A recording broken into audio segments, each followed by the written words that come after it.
Welcome to the Fantasy Throwdown Podcast. The Fantasy Throwdown Podcast. Bringing you the latest from the world of daily fantasy sports and gambling, so you can stop Googling how to join a squid game to cover all those parlays you thought were such a sure thing.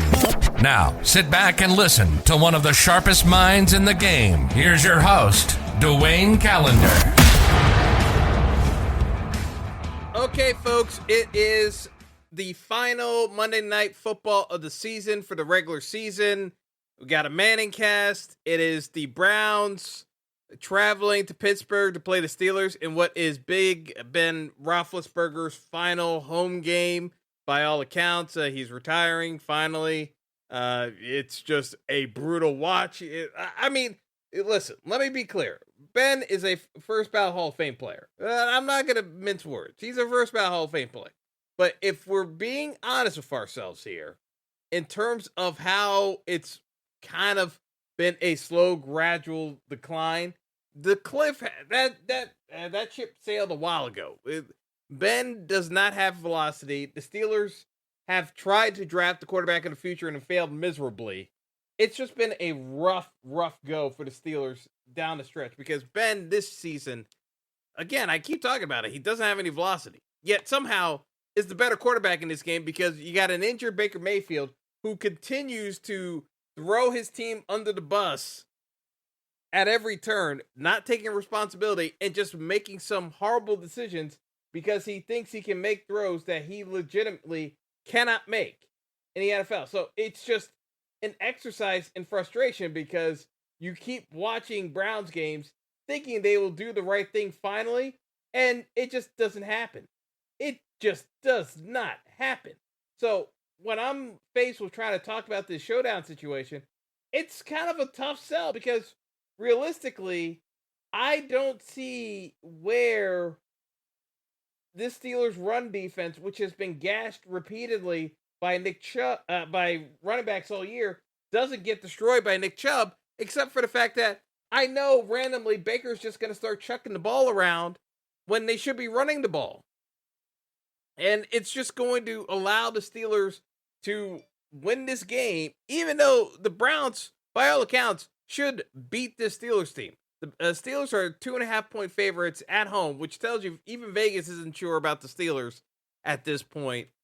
I think the Browns have the better defense. I think the Browns have the best player in the game in Nick Chubb in this game tonight. But I still think the Browns are losing this game now because the way the scenarios broke, the Browns are essentially eliminated from the playoffs.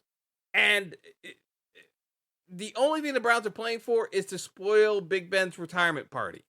So we know the Steelers should be up for this game.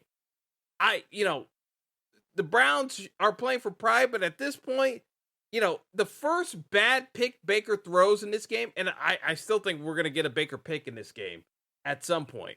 In terms of the interception prop for Baker Mayfield, at least one pick was minus 145. I already hit that because Baker is throwing a pick. I'm very confident in that one. And the reason why, it's just the ego. He's still going to try to outperform because with Ben being as old as he is, Baker's ego is not going to allow Big Ben, because Big Ben, the Steelers offensive line is not creating any holes for Najee Harris. And I doubt that happens tonight. So Big Ben's going to have to throw. If Baker gets shown up by Big Ben throwing, Baker's ego's not going to handle it. He's going to try to chuck, and he's going to get picked. So to me, I feel very confident in just betting on Baker getting picked off at minus 145. That's just me personally. You don't have to do it, but that's just me. I like the Baker getting picked more than betting on who's going to win this game because I don't trust either one of these teams because the flaws that they've had are so concentrated at this point on both sides of the ball that they're so unreliable, such unreliable picks. I just don't like betting these teams in terms of how they're actually going to do. That's why they're missing the playoffs. Let's just be perfectly honest. So we've got an over-under of 43. I think this game probably goes under. barring a pick six or a fumble recovery for a touchdown, or just like a turnover within their own 20. I think we're probably going to get the under in this matchup. But in terms of scoring, Nick Chubb's my captain in builds. I just think it's makes too much sense logically going with Nick Chubb, riding Chubb. You can play Deontay Johnson in the captain as well. Those would be my only captain picks. Folks are going to go with the narrative of Big Ben's final game, and they're going to want to play Big Ben in the captain. Problem is, Ben is terrible. So it's just the simple fact of the matter is Ben's not throwing for 3 bills and whatnot. Ben will throw his short dump offs. Yes, he will score. So we're gonna have Ben in my lineups. Don't get me wrong. We just don't have a lot of options here because I have no confidence in Baker. Even though throwing the ball, he's going to be very inaccurate. So on the Brown side, we got very few pass catchers I'm willing to stake on tonight because I have so little faith in Baker being accurate. But I think the Browns try to run with Chubb. They have success with it. Chubb gets off a big run, so I want Chubb in my captain primarily. And then I'm going to go with Deontay Johnson. He's still going to get dump offs. He's closing in on 100 yards catches, 100 catches for the season. He's had drops this year. There's nothing sexy about this matchup in terms of like production wise. We just kind of live with the teams. Now, if you think the Browns still win this game, I would say you have to play the Browns defense and hope that Myles Garrett gets some sacks and pressures and forces some fumbles on Big Ben, which is certainly possible because he can't move. That line can't block. There's certainly possible that the Browns defense causes turnovers. But, in terms of the Browns offensive pieces, I'm basically looking at Nick Chubb in the captain. Surprisingly, we don't have Kareem Hunt tonight. I thought for sure Kareem Hunt was playing. He's not. So I'd be looking at Donovan Peoples-Jones for a deep shot because even though I can't trust Baker to be consistent, maybe he might get one over the top on the Steelers defense on play action. That would be like the Browns option. And you could also take a look at an Austin Hooper. That's about it. Like, salary doesn't really matter much on either side just because these players are cheap enough. It doesn't really matter because I'm not playing Najee Harris. That's just my rule tonight.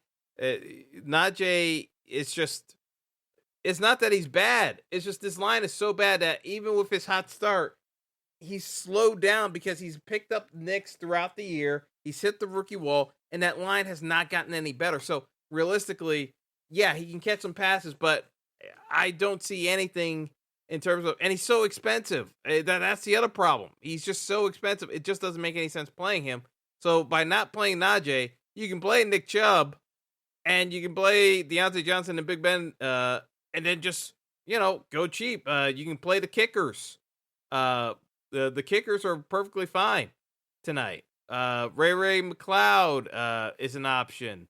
James Washington is an option, even though his snap counts keep decreasing. He only played about 30% of snaps last week. It's just against the Chiefs when they were getting blown out, so he should have been on the field more. So, you can play James Washington, but that's more of a punt play.